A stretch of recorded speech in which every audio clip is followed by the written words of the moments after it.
सबको नमस्ते। आज की वीडियो में हम रूट 2 को इरेशनल प्रूव करने वाले हैं। ये प्रूव करने के लिए हम मेथड ऑफ कॉन्ट्रडिक्शन का यूज़ करेंगे। इस मेथड को हम स्टार्ट करते हैं जो हमें प्रूव करना होता है उसी का ऑपोजिट सपोज करके। तो जैसे हमें यहाँ पे रूट 2 को इरेशनल प्रूव करना है तो हम स्टार्ट करेंगे कि हम रूट 2 को रैशनल मान के चलेंगे और हम एक स्टेज पे पहुँचेंगे जहाँ पे हमारे पास दो स्टेटमेंट्स होंगी जो साथ में कभी ट्रू नहीं हो सकती। मतलब हमारी ही एक स्टेटमेंट हमारी ही एक पहले की स्टेटमेंट को गलत साबित कर रही होगी। तो वहाँ से हमको ये होगा कि जो हमने सपोज़ किया है वो पॉसिबल नहीं है, क्योंकि वो एक ऐसी सिचुएशन में डाल रहा है जो पॉसिबल नहीं होगी। ओके, तो देखते हैं पूरा, फिर आप इजीली समझ पाएंगे कि मैं क्या कहना चाह रही हूँ। ओके, तो जैसा मैंने बोला हम उल्टा मान के चलेंगे। तो हमने मान लिया सपोज़ कि रूट 2 रैशनल है। रैशनल है तो हम उसे p/q की फॉर्म में लिख सकते हैं, जहाँ पे p और q को प्राइम इंटीजर्स हैं और q नॉन ज़ीरो है। रैशनल नंबर्स को लेके हमने एक वीडियो की है, मैं उसका लिंक डिस्क्रिप्शन में डाल दूँगी। ओके, तो यहाँ से हमें क्या मिलेगा, √2q = p। अब ये एक ऐसी इक्वेशन है जिसमें एक साइड पे रूट में कुछ है और हम उस रूट को हटाना चाहते हैं। तो ये करने के लिए हम क्या करते हैं, हम स्क्वायर कर देते हैं दोनों तरफ।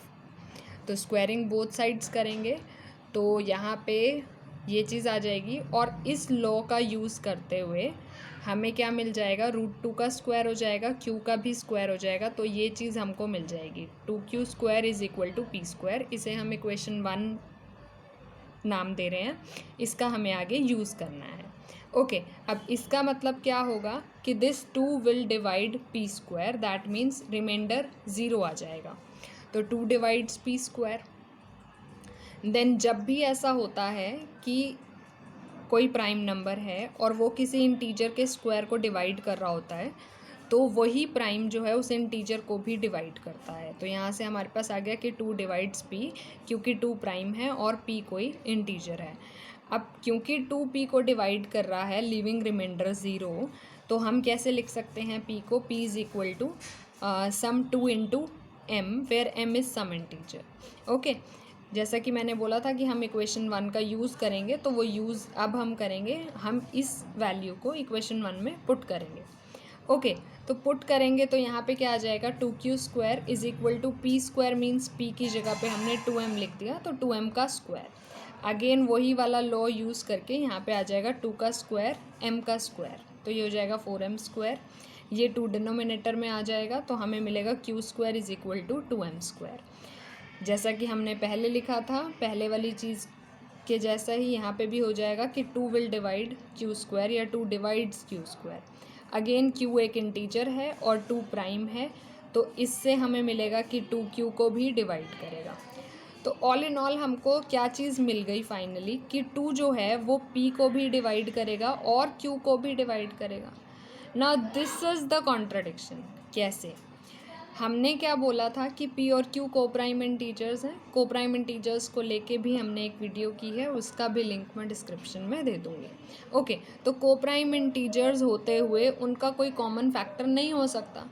अब कॉमन फैक्टर हमने पहले बोला कि नहीं हो सकता, लेकिन यहाँ पे हम बोल रहे हैं कि 2 दोनों को डिवाइड कर देगा, दैट मीन्स 2 दोनों का कॉमन फैक्टर है।